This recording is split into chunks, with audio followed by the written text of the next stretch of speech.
when the fundamentals are weak, the exchange rate will expose you.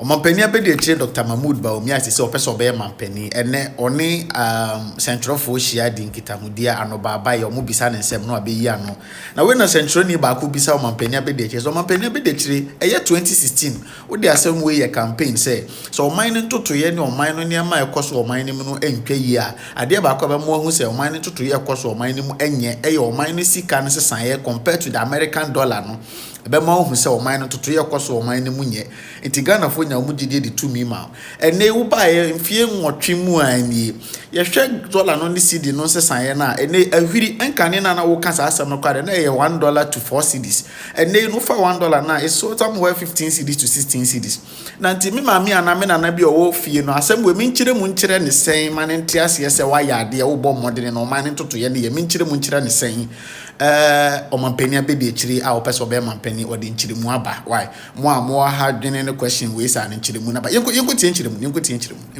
When we came into office during the first term before we hit COVID between 2017 and 2019, you saw the fundamentals pretty much strengthening by all accounts. And the exchange rate depreciated in those 3 years by less than 5%. That was the lowest depreciation in the currency for 28 years. 28 years. That was the lowest depreciation of the currency. I think we went up, even after COVID, we didn't get that high a depreciation. But the biggest shock for the economy came in 2022. All hell was breaking loose in 2022. Inflation, 54% as at November 2022. Exchange rate had depreciated at 54%. And of course, you could look at the fundamentals were in trouble at that time.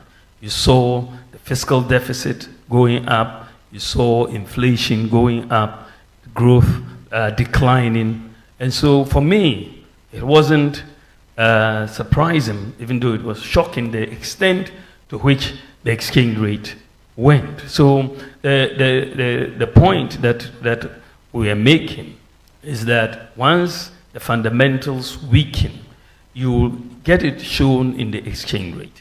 And this is why we have seen that recently, even though we're depreciating in November at 54%, this year the depreciation has been 18.6% so far, right? We're looking at about 18.6%. So you're looking at a situation this year. Why is the depreciation lower? Because the fundamentals have strengthened. The fiscal deficit is under 5%. We are running a primary surplus. Growth has gone up first quarter to 4.7%, higher than projected.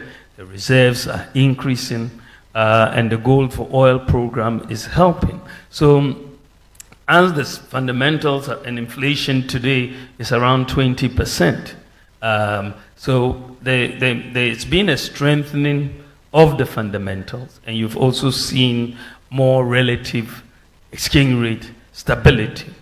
In all of this, and I want you to take this away. When I look at what was happening in 2022, the 54% depreciation of the cedi, it was very scary.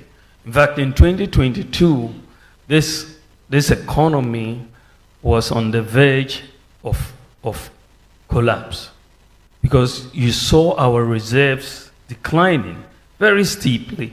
The exchange rate was blowing up, inflation was up, and my worry at that time, frankly, was that I could see this country moving towards Sri Lanka. Sri Lanka was what was clearly in my mind at that time, because you saw protests in Sri Lanka. They had no fuel. Dumsor was there, And when you saw the way our reserves were moving in 2022, we were heading right in that direction, that we're going to get queues on the street. We couldn't buy fuel, we couldn't pay for so many things. And it was in that context that I came up with two policies. One was the gold for oil policy and the gold purchase program of the Bank of Ghana. Because when I looked at it, sometimes when they say necessity is the mother of invention, because when I looked at it, we were headed for disaster, But I made the case. I looked at the numbers, and I said, well, how are we going to get foreign exchange to buy fuel in this declining reserves? And then I looked at gold. I said, let's take a look at gold. I looked at the reserves of gold that we had, and it was 8.7 tons, 8.7. That is from independence to 2022. Our gold reserves were 8.7 tons, 8.7. I mean, when you look at the US, they had 8,000 tons in gold reserves. The UK, Germany, France, all above 2,000, 3,000 tons. And Ghana, the largest gold producer in Africa, had 8.7 tons. So I said this is something that we need to change. And so Ghana needs to start, because the thing about gold for us is that we don't have to export anything to get gold. If we have cities, we'll buy gold right here locally. So we can use our cities to buy gold without needing to export cocoa or oil or diamonds or timber. We just buy the gold locally. That is what we have that many countries don't have. It's just something that many countries don't have that opportunity to do so. So I then came up with that idea that let's do, instead of, since we don't have forex at the bank to pay for oil, let's use gold. And therefore we went into this gold for oil and gold purchase program for reserves.